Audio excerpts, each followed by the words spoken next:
What's good, everybody? It's your boy, O'Shea Duke Jackson, back at it again with another episode of the Celebrity Junk.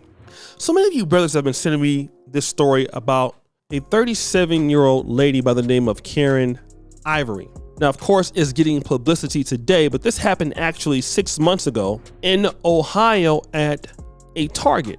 And of course, the lady was shopping like most people do in Target, nothing out of the ordinary there. And she had a grocery bill of $1,000. So instead of paying the bill for $1,000, she asked the store manager for reparations. She was trying to, ask the manager. And then so what I'll do here is I'll play the clip courtesy of the Neighborhood Talk, and then we'll come back and break that down. According to the manager's statement, a cashier called over the manager where the suspect was kind of whispering, asking her to make reparations regarding her groceries of over $1,000.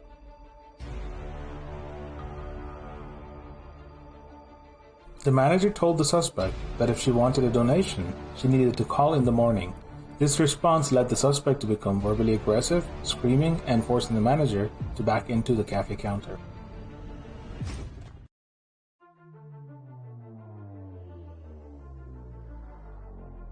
A security staff member intervened and told the suspect to calm down before the suspect began backing him into the security office while screaming.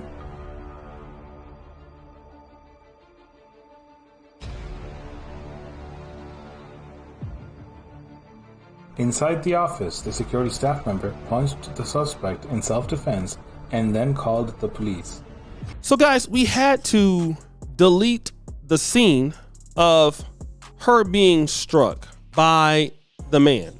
Okay, we had to put that out there because YouTube will demonetize it and it's against the community guidelines. But if you look at the initial video on Neighborhood Talk, you will see clearly that the security guard, then at the time Zach Cotter, who was 28 years old, hit her. Okay, now I went into the Instagram comments, guys, and I want you to see what some of the people had to say about her behavior. This is very interesting, okay? One person goes, according to Asia _, he did not have to hit her. Now she'll be getting reparations from that lawsuit.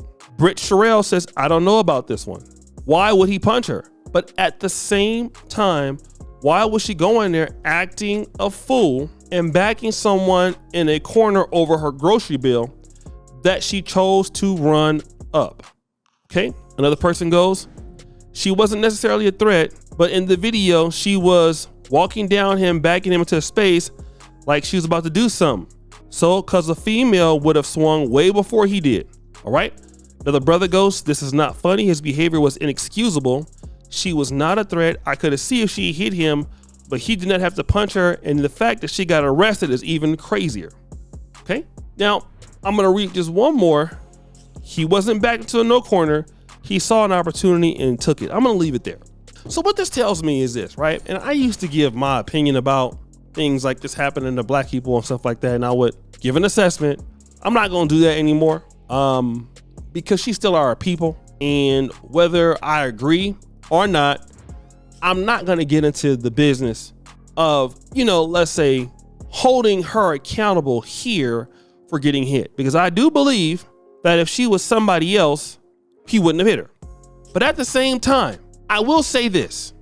You're not going to go into any store talking about, I want reparations to pay for my groceries. She told the police this is her Rosa Parks moment. And again, walking people into the wall, people have given you several times to, get yourself together. And I don't know what y'all think, like when you're dealing with other groups of people, as if they're going to have patience with you.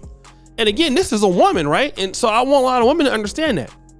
A lot of men in America or around the world are not going to look at you in the same way that maybe men 10, 15, 20 years, 30 years ago would have looked at you. Guys in this time are taught, I'm going to be real, that women in today's world, y'all are just as equal as everybody else. All this, I'm a woman and he's a man and you can't know. No. People looking at women are equal.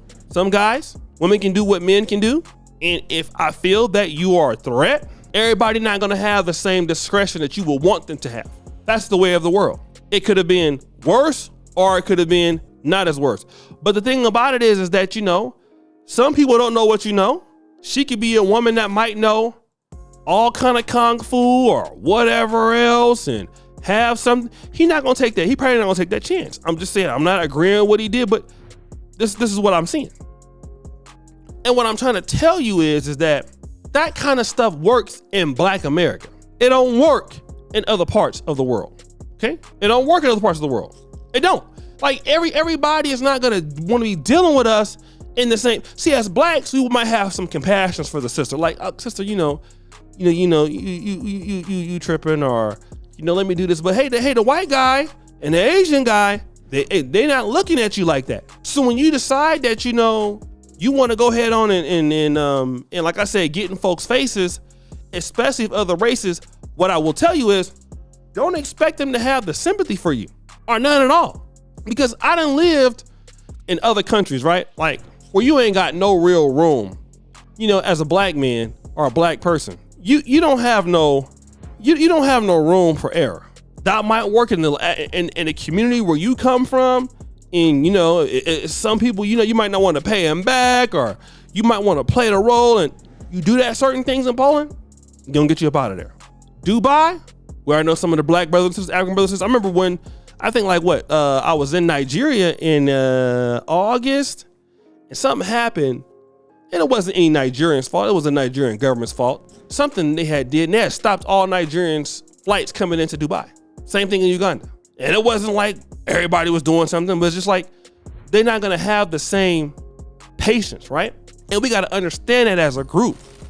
We can't leave it to people to, you know, have sympathy for us or have sympathy for the women in our community. They're not gonna do it. Some people gonna deal with you as an equal opportunity person. So my grandma used to always tell me, or my dad used to always tell me rather, is that prevention is greater than diagnosis. All right. And I want a lot of ladies to you know, to understand that, you know, I really cringe when I see certain sisters getting in the face with certain men and things like that. Even with Black men is bad. But now when you go over to these other guys and you really play that sort of game, then when something happened, you know, you want somebody to be, you know, defending that or whatever. It's tough. Cause these are grown men, right? These are grown men. They don't know you. They don't have no sympathy for you. They don't care nothing about you. And forget the lawsuit. What if she hit her head and died? Then you lose your life. You know, and a lot of ladies need to really, if you can, don't be in no man's face like that. A man you know that you can't deal with. Don't put yourself out there like that. So guys, what do you think? It's your boy, O'Shea Duke Jackson, back at it again with another episode of The Celebrity Junk. Appreciate for all that you do. Subscribe to the bell. We're out.